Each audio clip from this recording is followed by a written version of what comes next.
There isn't a profession, there isn't a discipline, there isn't a career that doesn't have its own version of the success trifecta. 3 things that need to magically come together for any individual to achieve his or her full career potential. It doesn't matter whether it's pro hockey, professional speaking, professional wrestling. Every career discipline has its own variation, which may lead you to wonder what's the equivalent on the career path that you are following. The success trifecta is studied in depth here at the World Junior Hockey Championships in Buffalo, New York on the Reinvention Chronicles.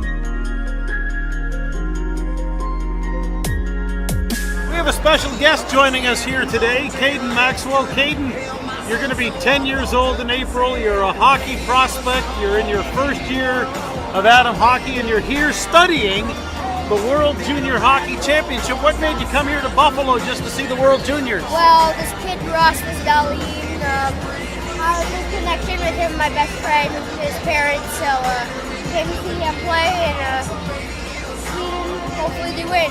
Hopefully they win. Sweden, by the way, Rasmus Dahlin, the prospect that Caden came to see, is actually touted as the future #1 pick in the NHL draft in June. And Caden, you're very familiar already. You're not even 10, and you're already familiar with the success trifecta in terms of what is it that makes a great hockey player. What's the success trifecta that you know about? Well, first you need to have hard skills. So skills. Hard skills. You want like skating, passing, shooting. Okay. Practicing. Yeah, hard skills. Okay, and then there's what? Something called hockey sense. Hockey sense. What's that? Sense, sense the game, vision, and just to feel how you play. Like anticipation, like Wayne Gretzky, knowing what's going to happen before it happens. And then the other thing I know is something you just call one word. Heart. Heart. What's heart? Heart is like put your teammates before yourself, or like dedication, or hard work, stuff like that. Like confidence, pretty much as well. Yeah, so with that trifecta of hard skills and hockey sense and having heart, you can go a long way in hockey. See, it doesn't matter what profession we're in.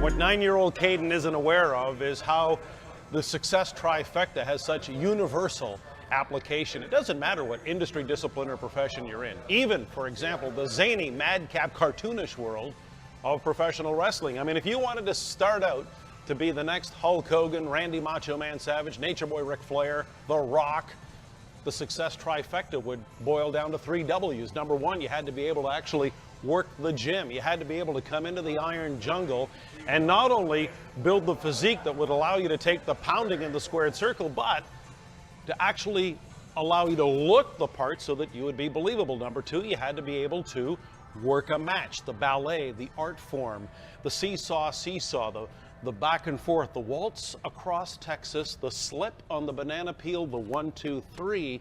That's the art form. That's being able to actually work the match and make it believable in the eyes of the paying public, like Ricky the Dragon Steamboat, maritime legend Leo Burke. And number 3, you actually had to be able to work the mic, be a great storyteller, to be able to somehow emulate what Rowdy Roddy Piper and Sweet Daddy Siki did for so many years, and that is find a way to either get the audience to either hate you or love you. There's no in between, and that's how you succeed in that particular business.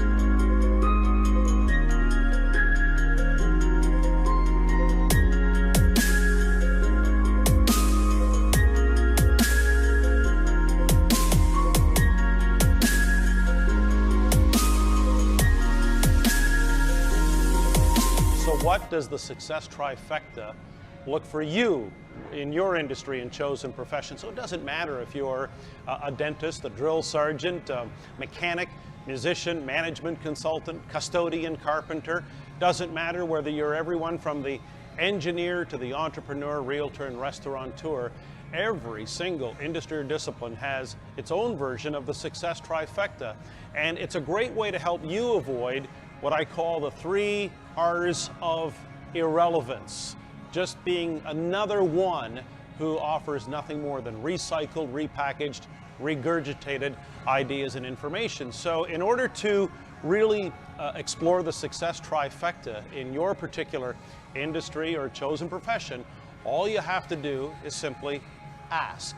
Ask those who've already climbed the top of the mountain. Ask them for their opinion. So for example, in my chosen profession, professional speaking, at a recent conference of the Canadian Association of Professional Speakers, why not ask some of the very best in the business what they think their own version of the success trifecta is as it relates to this particular industry, and here's what some had to say.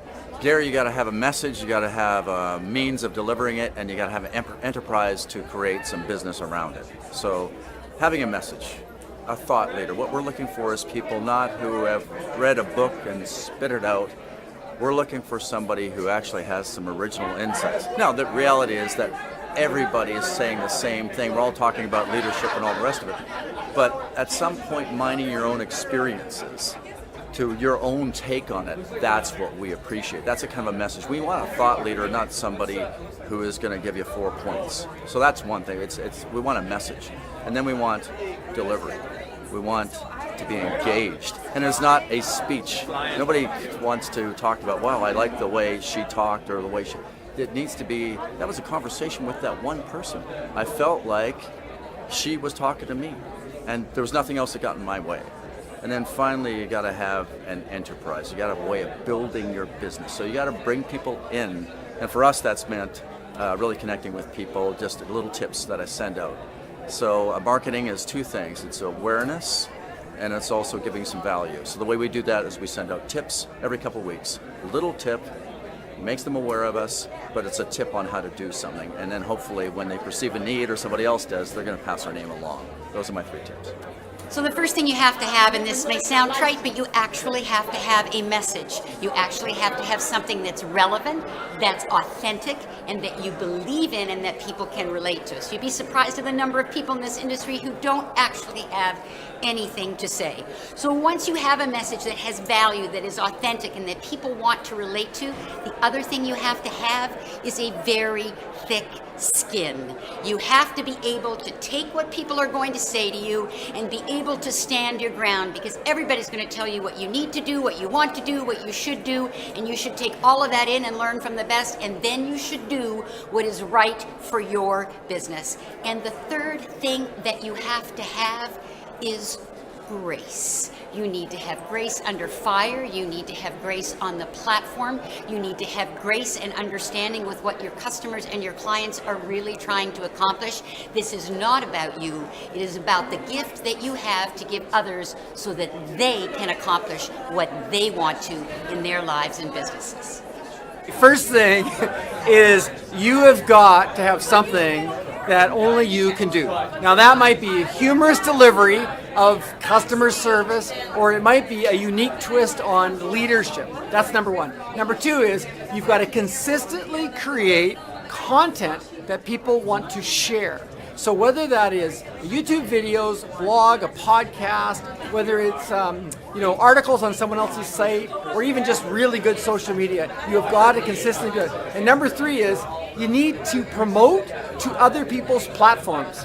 So you need to identify with people that have a bigger platform than you, and you need to get on it. And the easiest way is to get interviewed on podcasts. Jessica Pettit. Hi! What are the top 3 things a new and aspiring professional speaker has to have in their toolbox? Number 1, say no. If you can't say no, say no. Because you're in charge of your own sense of urgency. I spent way too much money thinking everything was a number 1 priority and I had to do it immediately. Say no, it'll save you money. Say no more than you even say yes. Number 2, even if it's bleepity bleep video, it's at least video. People watch it, they need to hear you, they need to experience your like feel. Even if it's bad video, stick it on online. Even if it's on YouTube, even if you use a Gmail account or something, video. This is too long, I think. And number 3, I would say take care of home. Whoever's at home, whatever's at home, you don't have a place to actually come home to. It's not just about doing laundry and reloading your suitcase. It's about actually being a human again, who's a normal person who can call you out for like not putting the lid back on the toothpaste. Take care of home, have a video even if it's really bad, and say no. Done. 3 things. Toolkit, speaker, do it. Blah! Number 1, energy. Energy is prosperity. One of my great mentors by the name of Brendan Burchard, big shout out to Brendan Burchard, got that great saying, the body doesn't have energy, we generate energy, okay? The power plant doesn't have energy, it generates energy. So every day make sure you have a ritual or a routine or a commitment to generate energy, the way you eat, the way you exercise. I don't care if you're a speaker, whatever you do in life, energy is prosperity. Number 2, generosity is prosperity. If you want to be successful in the speaking business, sales business, any business of all, as a dad, as a mom, generosity, the way you give, the way you smile, the way you give compassion, the way you look at people, the way you listen, generosity of who you are leads to prosperity. And last but not least, legacy leads to prosperity. Love that quote from Mr. Gary Vaynerchuk, who once said, legacy is greater than currency.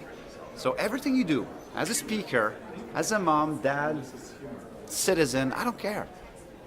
Make sure that every day you realize you have the opportunity to create your legacy while you're alive.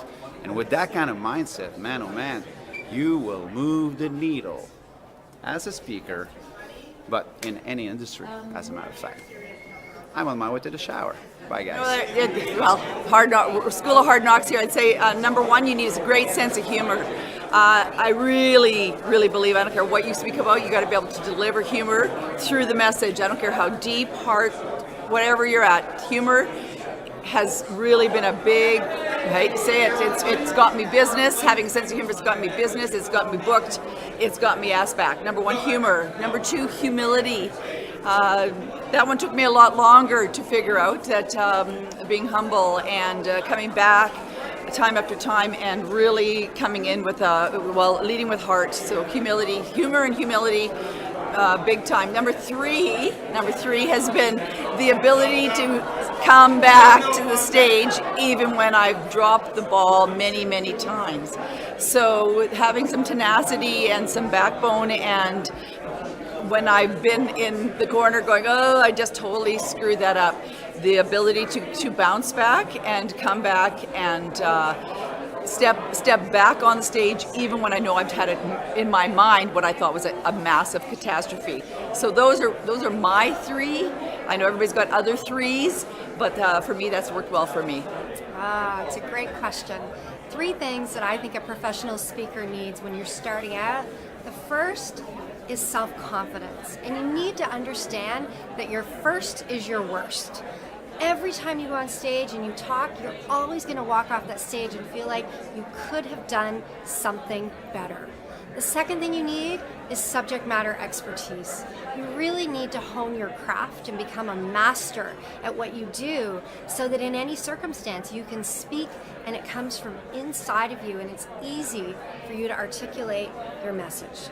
The third thing you need to do is you need to forget about the person in the room that is giving you the scrunched up, ugly face, all right? There's one in every crowd. That person that throws you off your game and makes you think that you are bombing your talk is the person who's going to come up to you after and tell you that you changed their life. 3 things if you want to be successful in this professional speaking business. Number 1, you need compelling content, which is your intellectual properties. It is no good, Gair, copying somebody else's style or their content. Number 2, you need to have memorable delivery. And that has got to be your style delivered in a memorable way. And then, of course, at the base of everything, you need clients. And you can't get clients unless you can sell yourself and you know what product or service that you have to offer and how you can add value to a prospect's business. First thing you need to have is a message that people actually need to hear. You can talk about stuff that you're interested in, but if there's no what's in it for me, there's no point. Number two, whatever your message is, you've got to walk your talk in what your message is. Because I'm a health speaker. If I'm not showing up healthy and walking my talk, my credibility goes down the drain. And the third thing you absolutely need, I don't care what you're talking about, I don't care who you are, is to do the frickin' work. This is not an easy business. It's not something that's going to happen instantaneously. You can't buy success. What you need to do is figure out what you need to do to be successful and then take your time to put the hours in.